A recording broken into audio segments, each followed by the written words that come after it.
Peace world, it's Pappy Kimon Freeman, Angry Black Man in Therapy, representing We Act Radio. About to go live here with a special broadcast in just a moment. Let me bring my guest on here, Mr. Larry Hebert. Let me bring him on here. Give us a second. Good afternoon, good afternoon.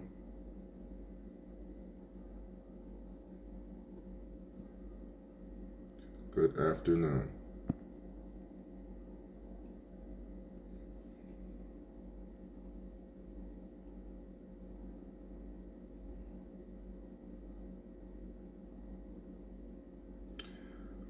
Okay, give me just a second here. He needs a 5-minute heads up. So what we have here is active duty airman refused to eat while Gaza starves. Senior Airman Larry Hebert is on a hunger strike while on leave from his duty station to protest the violence in Gaza. We at Real just got word that the military has now rescinded that leave, and he is due to be shipped out at any moment right now. He will be on a U.S. military flight to Spain, we believe. I had the good pleasure of meeting him while he was here in the nation's capital, and we're going to talk with him in just a second when he joins us here. He has been making the rounds on national media everywhere from Al Jazeera News, Democracy Now!, and so forth. He has been camped out in front of the White House for hours at a time, wearing his sign, letting people know his opposition to what is going on. And for those who are in the nation's capital, the fact of the matter is that we did a whole broadcast on DC to Palestine, making the correlations between some of the conditions the Gazans find themselves in, Palestinians find themselves in, and the conditions that we have here. It's no coincidence that we have what they call food insecurity in the nation's capital. That's right, like thousands of people have food insecurity. 30% of our children live in poverty. That's 1 out of 3 has food insecurity in the nation's capital. Okay, our mayor had to be under the threat of a lawsuit to release SNAP funds to feed those who have food insecurity. And so it's no coincidence that these same conditions are being exported, and those resources that are going there to oppress people there, starve people there, finance a genocide there, are also being denied to support people here. Because some of you folks don't realize that in Israel, they have free health care for all their citizens. We do not have that here. In Israel, they have subsidized college education. We don't have that here. You're still begging for student loan forgiveness. In Israel, they have subsidized housing. In DC, most of you are paying more than 30% of your income in housing. No matter what your income is, most of you in the nation's capital are spending more than 30% of your income plus utilities for your housing costs, which the HUD, Housing Urban Development Guidelines, stipulates that is a housing burden. Okay? But yet your tax dollars are subsidizing Israel for having subsidized housing. Your tax dollars are subsidizing Israel for having free health care. Your tax dollars are subsidizing the subsidized college education. But you don't have any of those things here. But yet and still, you want to say that that has nothing to do with you. But you don't understand that they don't have self-determination in Palestine, and here in Washington, D.C., the nation's capital, we don't have self-determination. You can't get any clearer with the parallel issues here. But unfortunately, too many of us are wearing blinders and refuse to think globally and act locally. And that is what we're here to do. We Act Radio's on the radical side of Martin King Avenue. And yeah, I'm in contact with our serviceman right now. He'll be just joining us shortly. He's actually gearing up to be shipped out as we speak. And so we're so honored that he's taking time to speak with our independent media outlet today. But let's get into it until he joins us here. We want to basically point out some of the other inconsistencies, because we just had Tom Cotton grilling Lord Austin, And Lord Austin is the black face on the U.S. military industrial complex right now.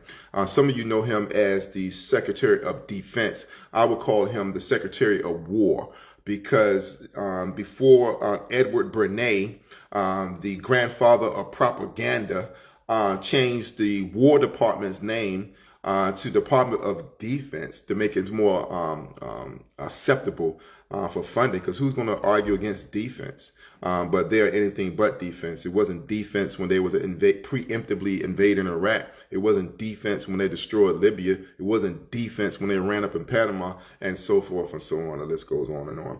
So I call it what it is. A spade is a spade. Secretary of the War Department, the profit-making military industrial complex War Department. But Lord Austin was being grilled by Tom Cotton, who is a madman, and you should know who he is. Tom Cotton. And we have a propensity to resist acknowledging who our friends are and who our enemies are. But Tom Cotton is definitely on the enemy category. But Lord Austin is not far from it as well. He is getting grilled by Tom Cotton, who was asking him, why should Israel provide aid?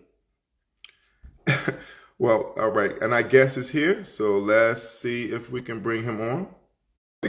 Get into Lord Austin, but we'll come back to that in just a second as our guest joins us here.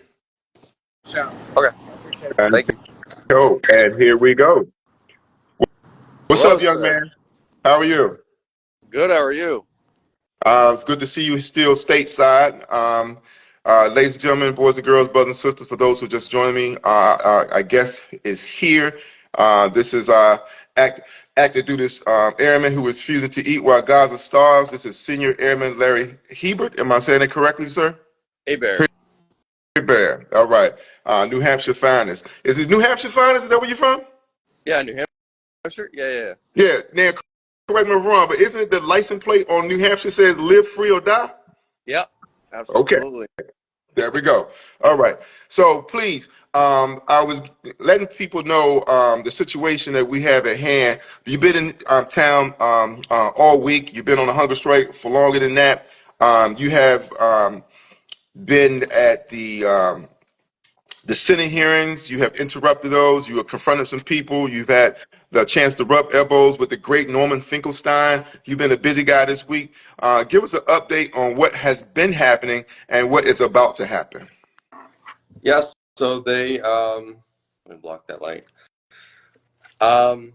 Yeah. So yesterday morning, I was at the hearing with the Secretary of the Air Force and the Secretary of Defense, Lloyd Austin, and I don't know if it was in response to that, but I received a order to comply memorandum from my wing commander. Like, I think it was, I don't remember the exact time, but I think it was like 4 p.m., 5 p.m., something around there. And, just stating that my leave was canceled and I had to return back to Spain.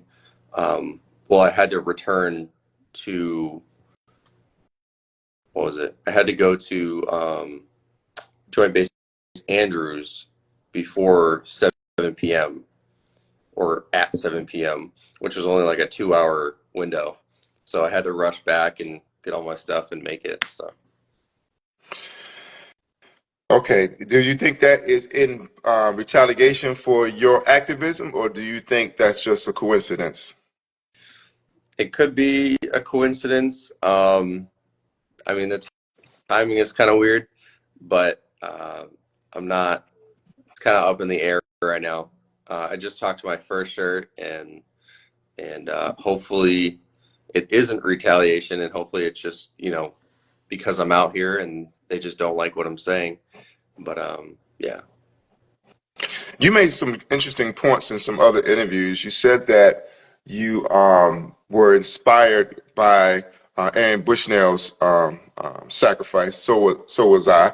I'm running for DC delegate. That's how I took my activism. You taking your activism to refuse to eat and promote a hunger strike to bring attention to the starving people in Gaza and the ongoing genocide.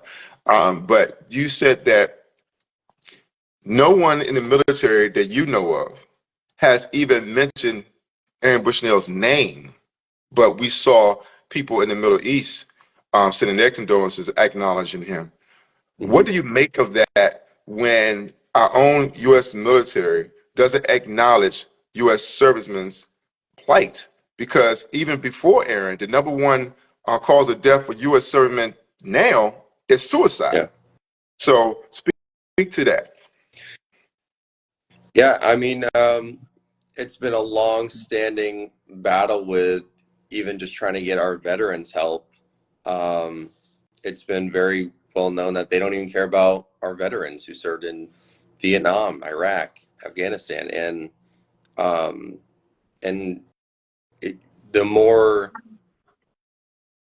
the more time you spend in the military, you start to realize the more they don't even care about their active duty members. They simply are just prioritized in the mission itself, regardless of who it harms, um, as long as they're just following orders. And that's kind of how they build you up. Well, what they do in the military is they break you down and then they build you back up, um, to mold you into what they want. And that's not that's not how you have a, I don't know. Uh, I guess the purpose of it is to have this unified and um, obedient militia, but at the end of the day, we still have our own humanity and opinions that we have to go back to. And um, when we're seeing what's happening in Gaza, we're seeing the results of our actions, and that's weighing heavily on us military members.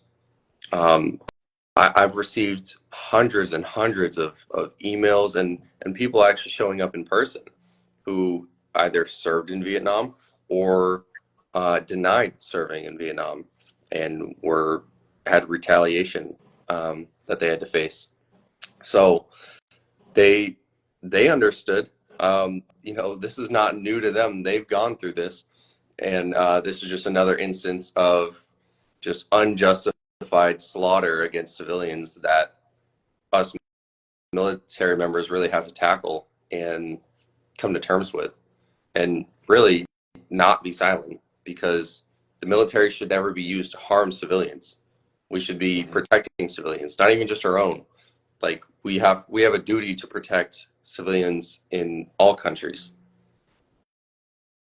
You know, they were saying that in the justification, some of the White House press secretaries, and their justification for the immense loss of life and the collateral damage, the civilian casualties in the onslaught in Gaza.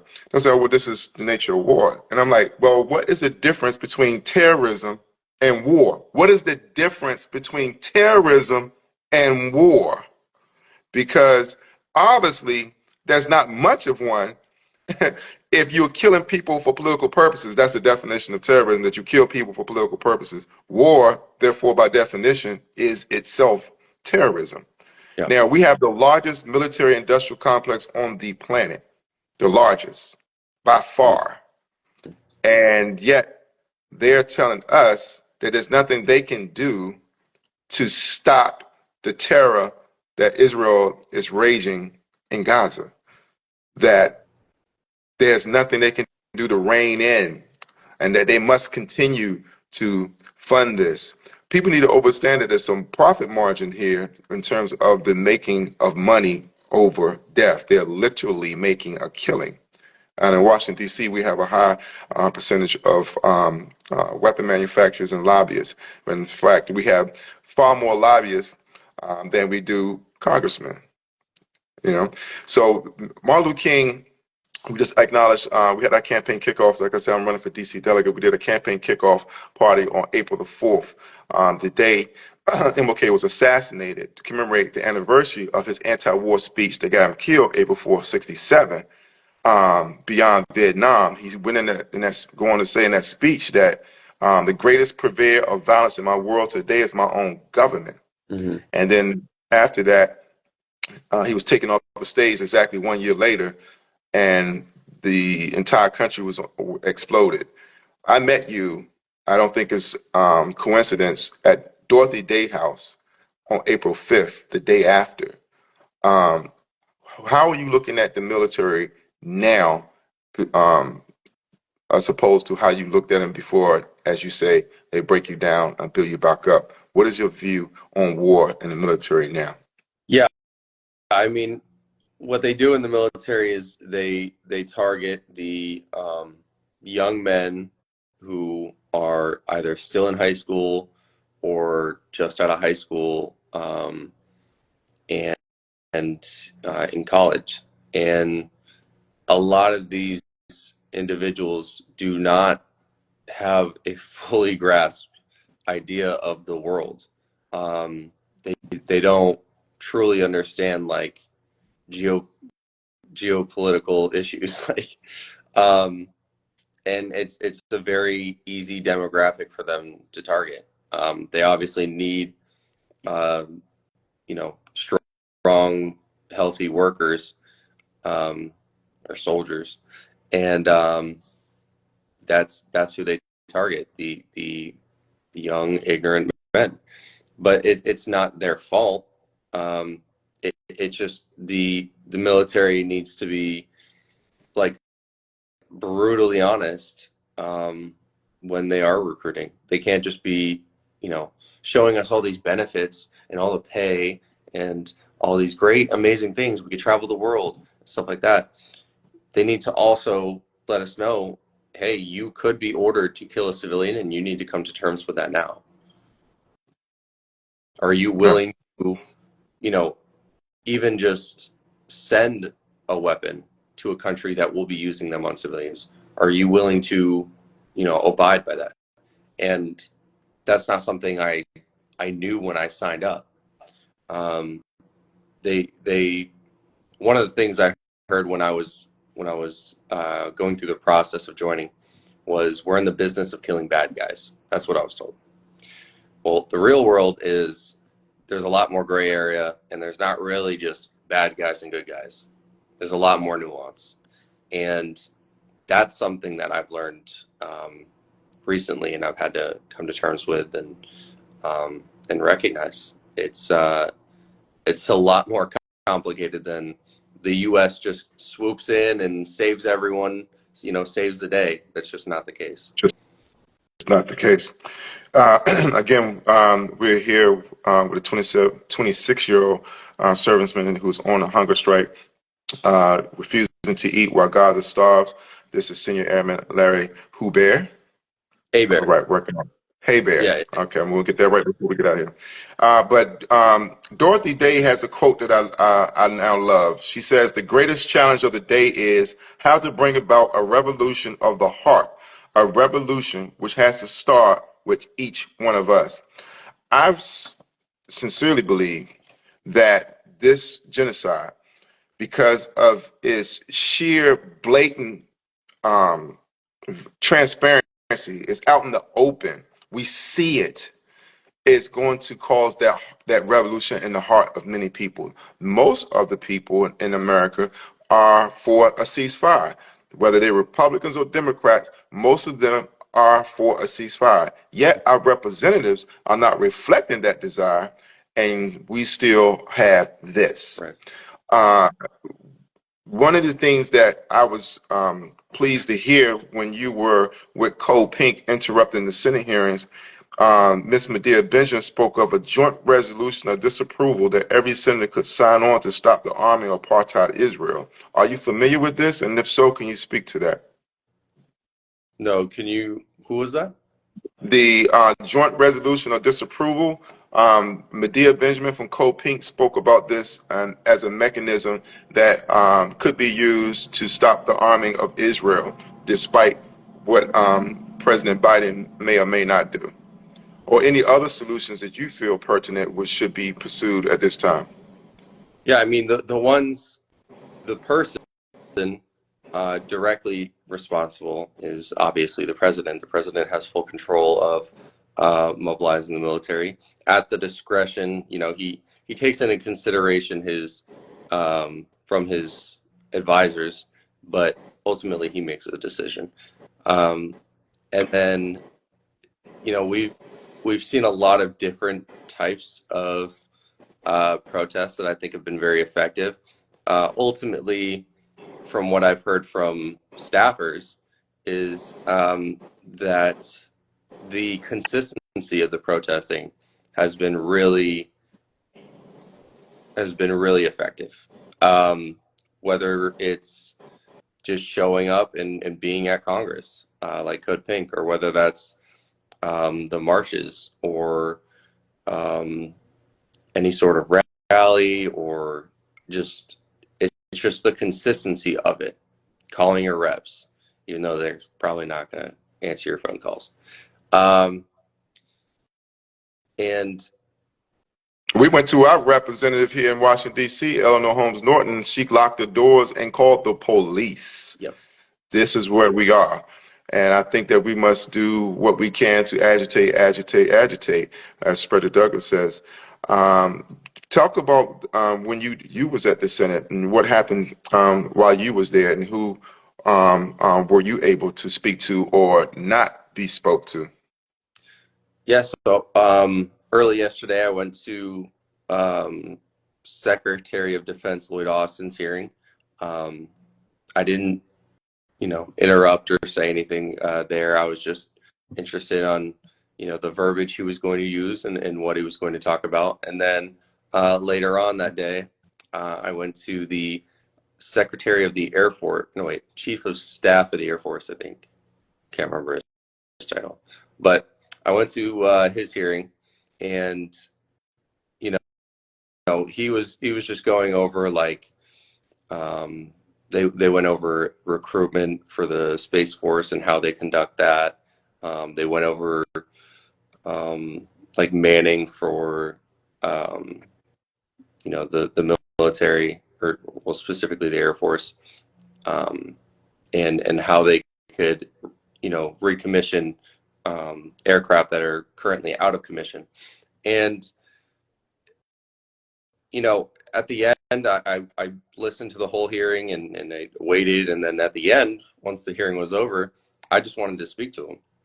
And, I tried to get his attention and ask him why we're, not even acknowledging the harm that's being done to civilians, and why we're, just sending weapons to this ally, even though it's against international law based on the actions they're committing.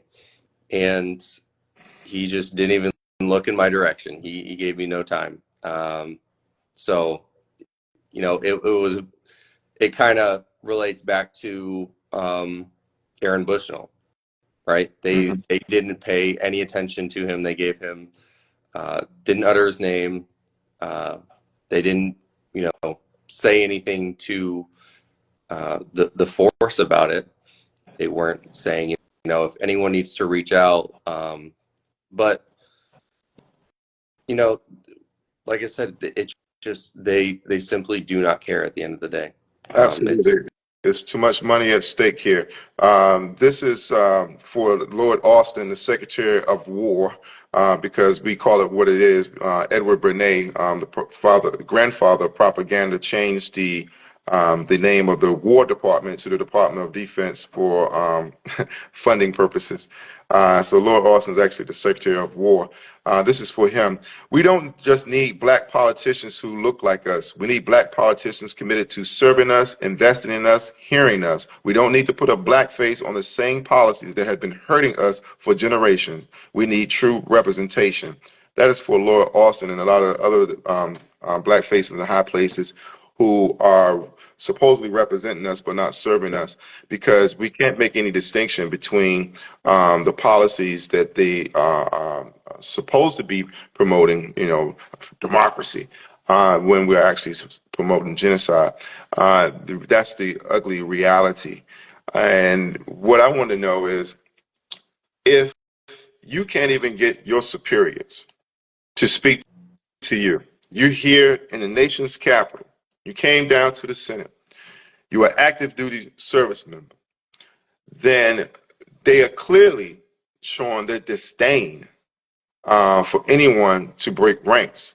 Have you had any confrontations or retaliations for your position since you've declared this hunger strike on the behalf of those who are starving in the genocide in Gaza?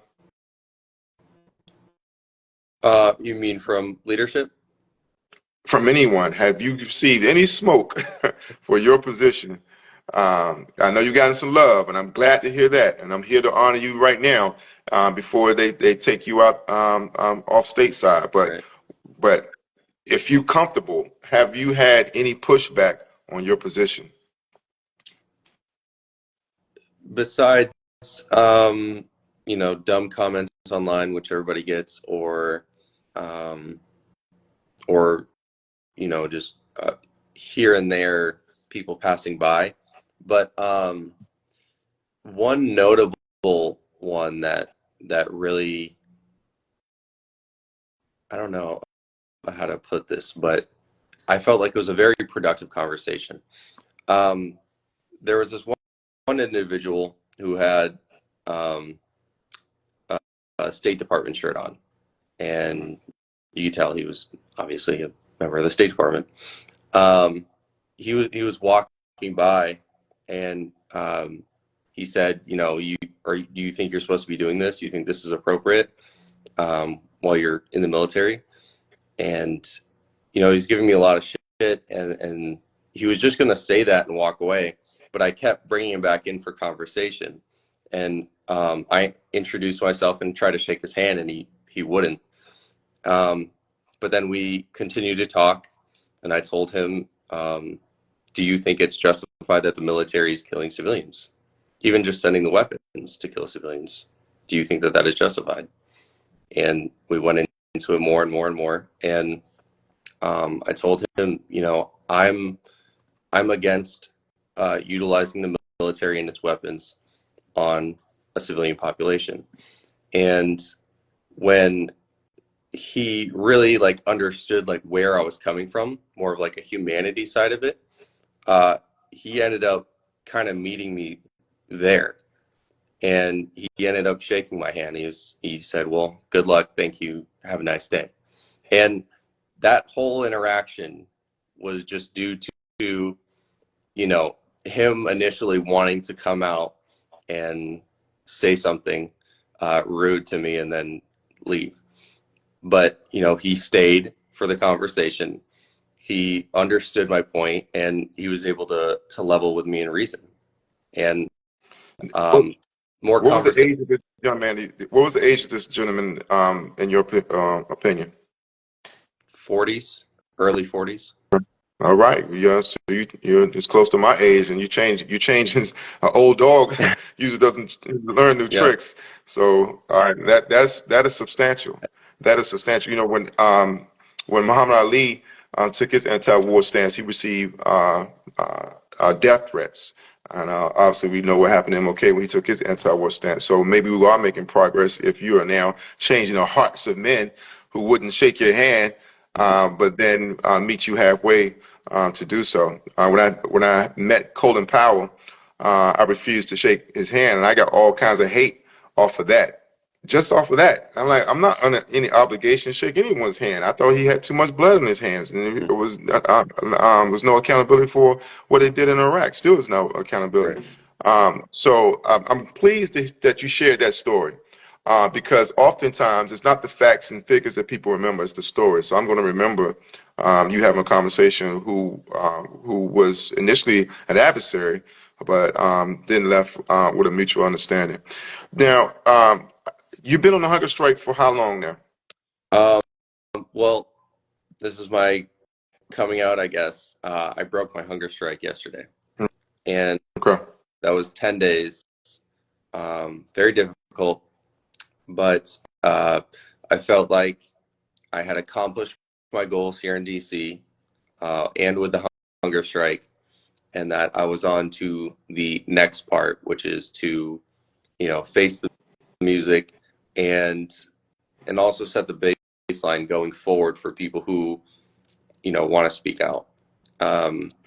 Because I know there's a lot of individuals that, want to get out because of this conflict, but also feel powerless and voiceless. But when you're in the military, your voice absolutely matters. And so when I'm able to go back and see how they try to challenge this, um, I'll try to be as public as I can, and hopefully encourage more people to realize, when you're in the military, you don't just give up all of your First Amendment rights. You still have the Constitution to fall back on, and you can absolutely speak out.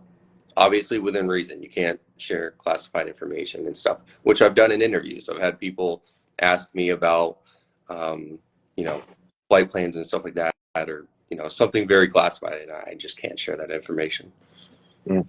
What you said, it's time to face the music. What exactly are you facing? What are the tunes on the jukebox and that music selection that you may be potentially facing? Any sort of punishment or repercussions. I believe they're probably going to try to nail me on something with my demonstrations and protests in DC. And I think the way I went about it, and my my attorney also believes that I went about it almost perfectly. And there's nothing they can really get me on. If they want to challenge that, then they are more than welcome. So that will be the battle once I get to Spain. Yeah, because the reality is that you were on leave. Right. You were on leave. You weren't. You correct me if I'm wrong. The policy is that you're not able to protest in your uniform. Is that correct? You cannot protest in uniform or represent the military, which on my board, as you stated, it said senior airman refuses to eat, or active duty senior, or active duty airman. And so they could, construe that as me representing the military. But I was just stating a fact, that I am active duty. That just happens to be a fact. And then once they gave me the order to comply, stating that I can no longer publicly state that I'm active duty or my rank have any reference to that, I went ahead and I added a little arrow at the bottom of my sign, and I gave it to somebody else. So they were acknowledging that I was active duty and I was no longer representing. Okay, I like that. I like that. So it's often been said, thank you for your service, but that's usually applicable to those who are mindlessly following orders, blindly following orders. You are indeed following your conscience, and so for that, we want to thank you for your service. Thank you. Is there anything else that you want people to know? Because you're about to fly out of here, and this is your last day in the nation's capital. Is this your first time here? This is my first time here, and it was quite the Or experience, to say the least. you made the rounds. You made a lot of noise. Rumble, young man, rumble. I give the floor to you. This is We Act Radio. We do shout outs. Yeah. Obviously, thank you for having me on. It was an absolute pleasure to meet you. You've been wonderful. And thank you to everyone else in DC as well. DC has been just a breath of fresh air, and um, just an absolutely amazing experience, just meeting and connecting with all these people who are working around the clock to try to get change to happen. And this is obviously a great city for change to happen, but people around the country need to understand that just because you're not in DC doesn't mean you can't make things happen. You have a local local district office. Your representatives are there. So what we're doing in DC is just as you can still make that happen there, and it can be just as effective. Face-to-face interactions with your representatives do work, and not violent, obviously, and they are effective. And as long as they are, consistent in nature, like we have been for the last 6 months, we'll continue to apply additional pressure on our representatives. And I think right now is the best time to do this because they're already under immense pressure from the international stage and just from the mistakes they've made throughout this entire conflict. And genocide, let me be specific, genocide. And so right now is a great time to make that final push. And one of the specific things that I've seen that I really love is the uncommitted vote. And if that continues as well, that will be massive for the country. So Right. thank you. Right. Appreciate Yes. And is there an organization for veterans that are protesting the war? Was there an organization for that? Yes. So Veterans for Peace. Is that what is it? yeah, so I just became a member of Veterans for Peace, and yep, they're anti-war, which I love. And there's a lot of great people in this organization that are, again, working around the clock to put an end to these wars that make no sense whatsoever. Yes. So we urge everyone in the sound of our voice to follow Veterans for Peace. Also stay in touch with this young man and give him encouragement and follow as he continues with his conscience dictates. And everyone comes to DC to march, protest, and rally, and to be heard. And We Act Radio is here to amplify those voices. So it's an honor to be with you here today to amplify yours as well.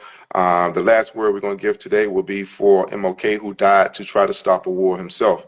He goes on to say that we must recognize that we can't solve our problems now until there's a radical redistribution of economic and political power. This means a revolution of values and other things. We must see now that the evils of racism, economic exploitation, and militarism are all tied together. You can't really get rid of one without getting rid of the others. The whole structure of American life must be changed. America is a hypocritical nation, and we must put our own house in order. We want to thank you for your service in helping us put our own house in order, brother. Until next time, stay strong, stay safe, stay woke. And this is We Act Radio. Do something. Thank you. Peace.